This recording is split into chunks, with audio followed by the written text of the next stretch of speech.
going on for the last 1 week in Naivasha after the release of the Kenya Certificate of Primary Education KCPE examination results earlier this month.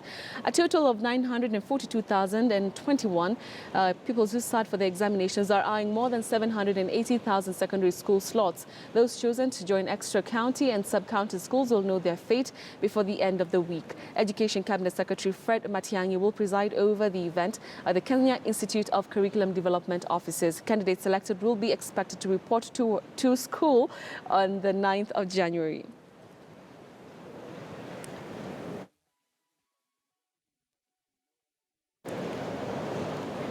All right, so let's link up with my colleague Timothy Otieno. He's joining us from the Kenya Institute of Curriculum Development, where that event is going to be taking place any moment now. Thank you so much, Tim, for joining us. So talk to us about this selection process. How intricate has it been?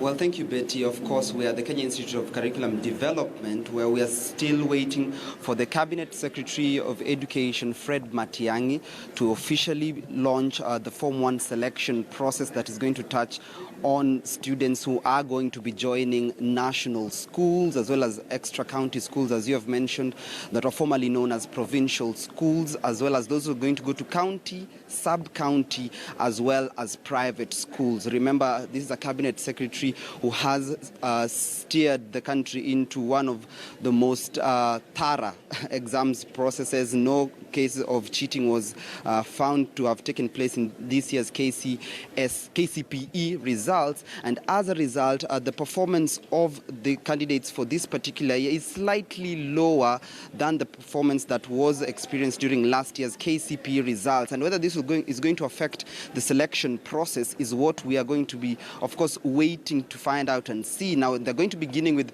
candidates who are going to be joining national schools. Now, previously, in last year's examinations, about 23,000 pupils joined national schools, the 103 national schools throughout the entire country. Now, whether this number will go up or will go down depending on how the performance took place will depend on the kind of criteria that is going to be used and what announcement the Cabinet Secretary is expected to announce this morning here at the Kenya Institute of Curricular Development. But as it stands, of course, 942,000 candidates, or rather former candidates and pupils, are waiting to find out whether they're going to be joining national schools or extra county schools or private secondary schools, even as we wait the minister's announcement, Betty. Right, Timothy. Now, Fred Matiang'i has really, he prides himself that, these examinations have been really clean. The process, has been really clean, fair.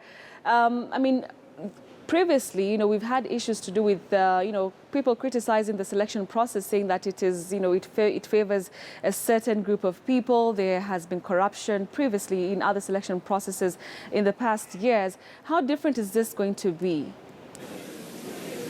Well, it's going to be different based on the fact that the Cabinet Secretary says that the selection is going to be based, among other things, on merit, the quota system, on the tenets of equity as well as affirmative action. Now, the issue of a quota system, if you remember, Betty, this is one of the methods that really brought a lot of controversy over the last few years because of the fact that initially most of those students who were joining top national schools countrywide were coming from private institutions and private primary schools. Now, the government, in an effort to ensure that there's equity and that all students get the fair chance in good education, they brought in the quota system that was meant to ensure that 60% of students who were joining national schools and those based in particular counties came from public institutions and just 40% came from private institutions. Now, this is the same system that may be applied today, but of course the Cabinet Secretary said that system,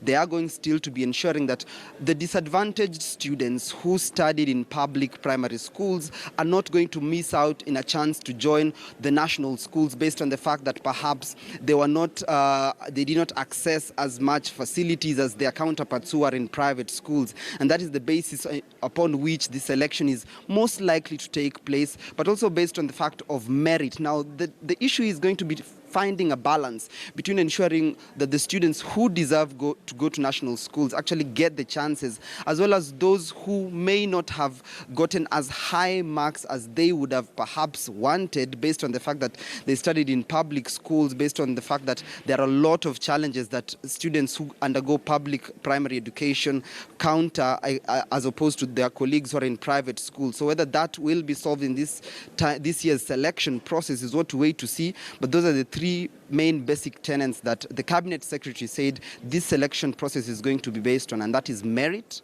quota system, and the issue of equity as expounded in the Kenyan Constitution, Betty. All right, thank you for that, Tim. But just before I let you go, let's talk about the about 200,000 other candidates who will not be able to access, the secondary school. The CS said that they are going to probably join polytechnics. How are parents taking this? Because 200,000 is quite a huge number. Well, 200,000 is quite indeed a huge number, but Betty, let's not forget why students actually undergo these national examinations. These are examinations that have been founded on the basis of the best student goes to the best schools. If you don't perform as expected, then perhaps you don't deserve to go to a good school to enhance your education. And the 226,000 that you mentioned constitute about 24% of the students who did sit the KCPE exams this particular year, and possibly they may not be able to go to a good national county, extra county, sub-county or private secondary school. And this is no different from last year, because last year a similar number, actually 18% of those who sat their KCPE exams during the year 2015 did not manage to secure positions in secondary schools. But that year performance was slightly better than this year. So this year we could see actually more of the students miss out on slots in secondary schools. And of course, the Parents Association and the Kenya Secondary School Heads Association will have to come out and speak on perhaps a strategy of ensuring that, despite the fact that these students did not make it in regards to going to a good secondary school, they are not left out, and that there's something that can be done. Perhaps polytechnics, as the ministry has insinuated, could help out. But as it stands, that stand will depend on how many students are not actually going to make it. And of course, these are 226,000 that you mentioned are those students who did not score 250 marks and above. So actually 250 marks and below. Their fate still hangs in the balance, even as we wait to hear what the Cabinet Secretary will say in regards to what happens to this group of students who may not actually join secondary school, Betty. All right, thank you so much, Timothy Otieno there, reporting from the Kenya Institute of Curriculum Development. Of course, we're expecting the CS